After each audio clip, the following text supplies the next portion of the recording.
What if I told you that the greatest unknown value in this world for success is critics?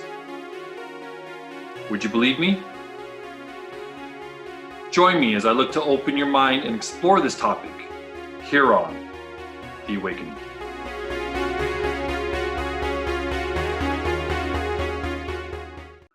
What is the one thing that we cannot escape? Negativity in the form of critics, sometimes called haters. It is human nature to get upset, to feel offended,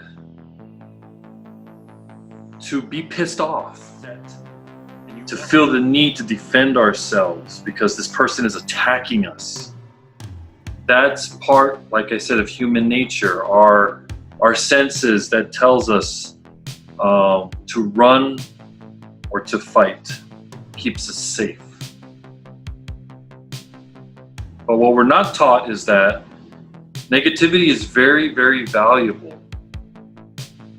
Critics are extremely valuable. It helps to build our self-awareness of who we are and what surrounds us.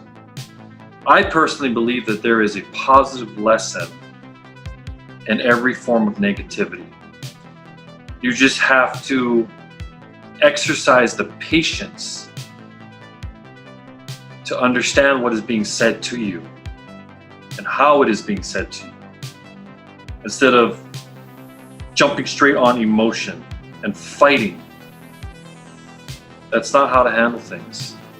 You see, if you believe that you are perfect, if you believe that you have attained the highest level you possibly could, that's fool's gold.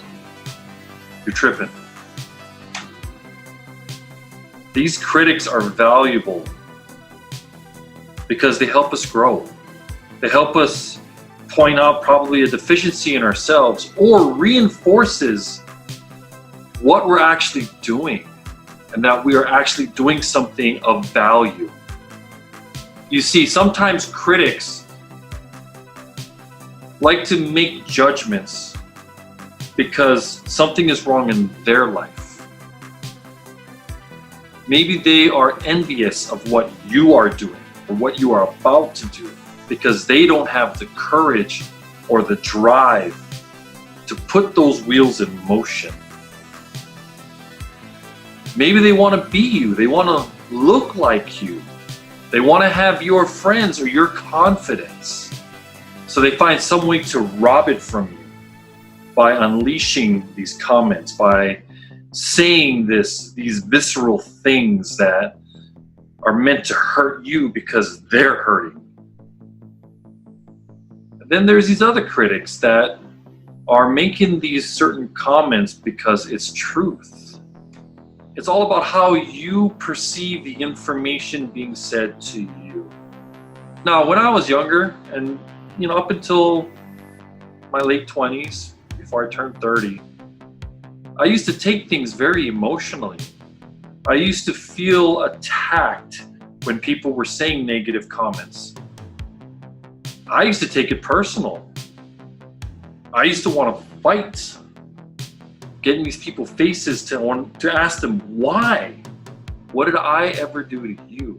But I was so quick to respond with emotion instead of using the one muscle that we fail to ignite, the one muscle that we fail to exercise on a daily basis, and that is my brain.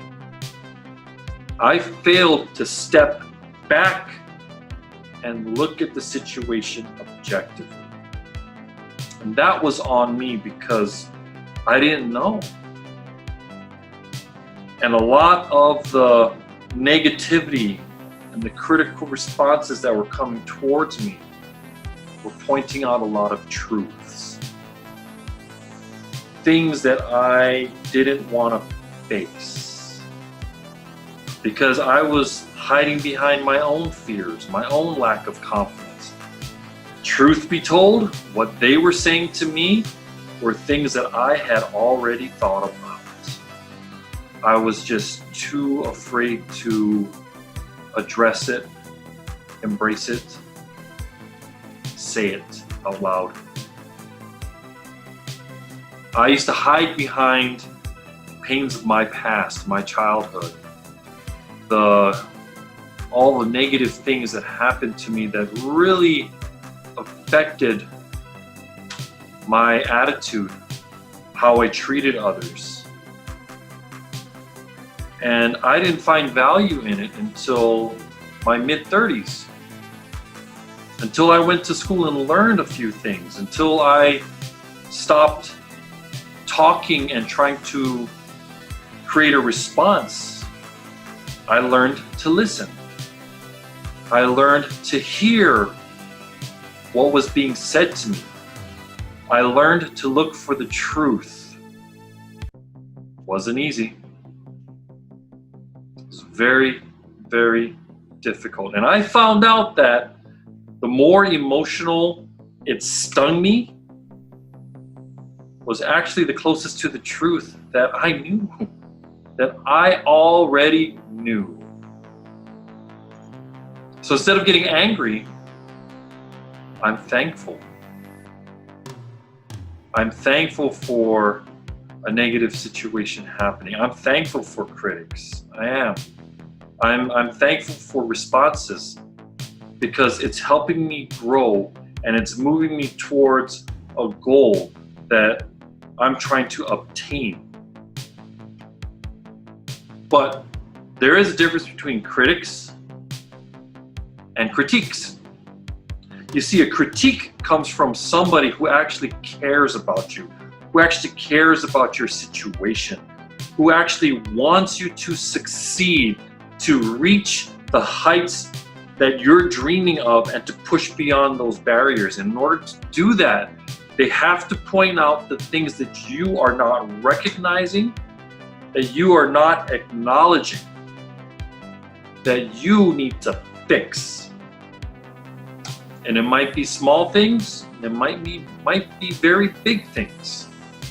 But you have to understand what is being said to you and change your thinking, your perception of what is being said to you. Critiques come from mentors, they come from leaders, they come from those ones that you love, that you know has your back, that understands what loyalty is. And you have to be thankful that those critiques are coming in.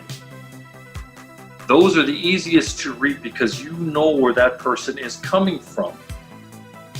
A critic is just sometimes hard to decipher, hard to understand. But the one thing you cannot do is take it personal. We're not taught at a young age to evaluate emotions.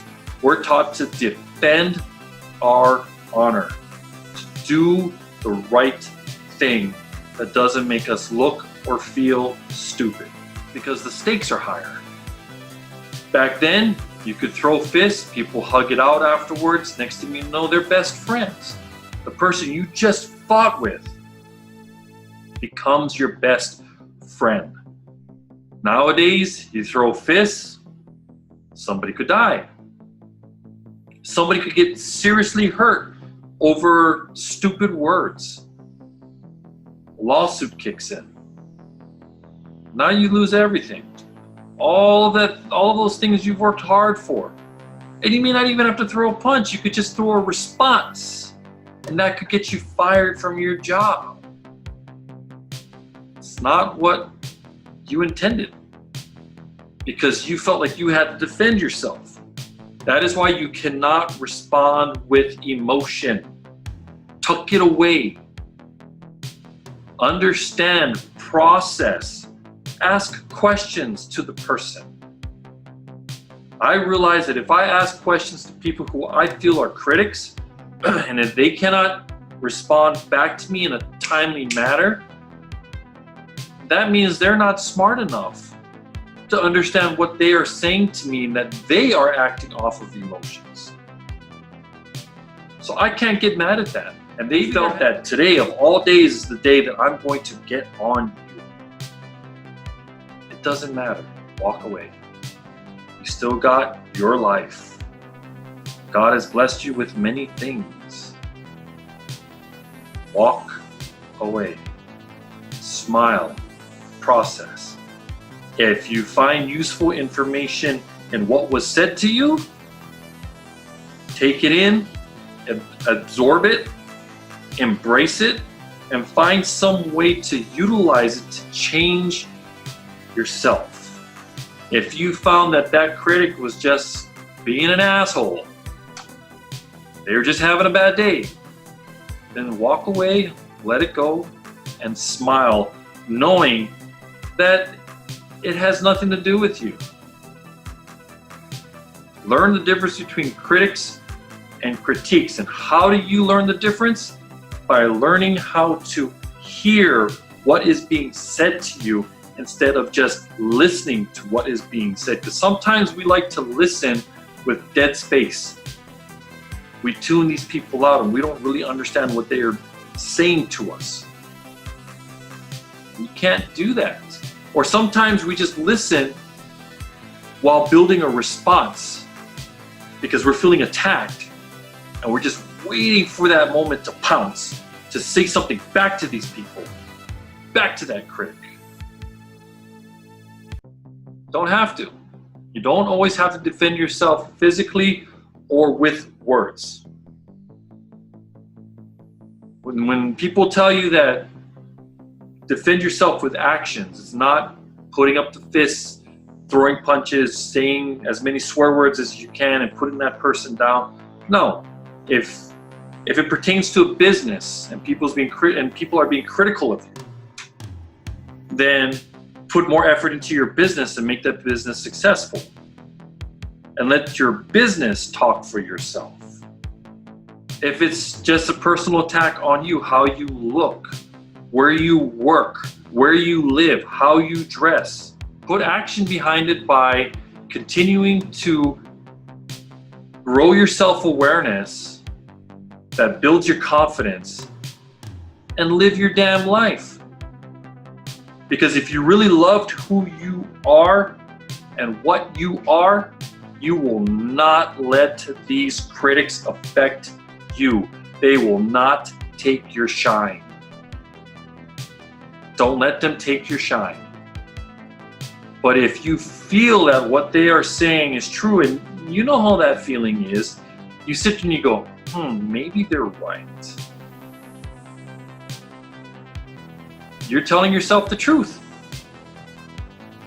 If you're absolutely 100% confident about who you are, what you represent, then there is nothing anybody can say to you that is going to influence or change your mind.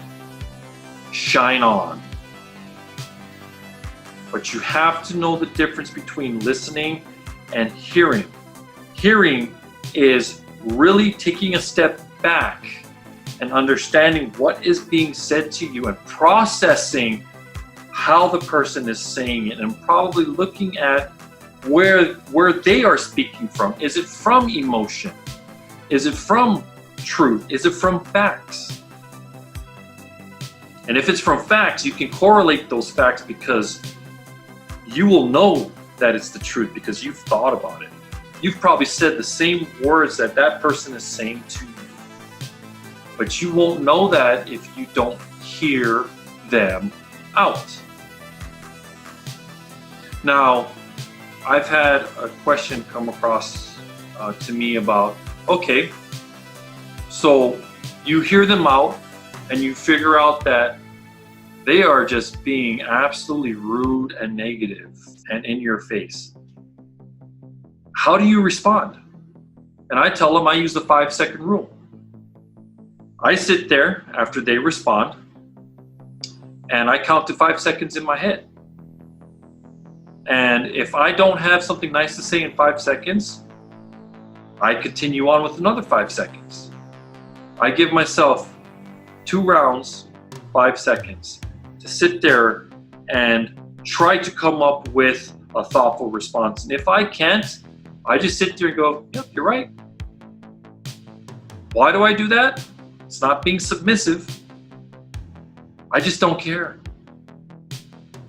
My favorite term is, I don't give a fuck. Sorry for the swearing, but that is what I tell myself. And I smile. And I go about my life. If I can't formulate a thoughtful response, I don't give a fuck, I move on.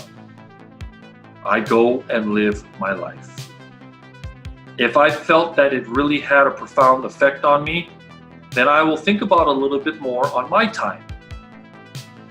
And I will take apart or decompartmentalize what they said to me and utilize what I feel are truths, things that are going to make me better.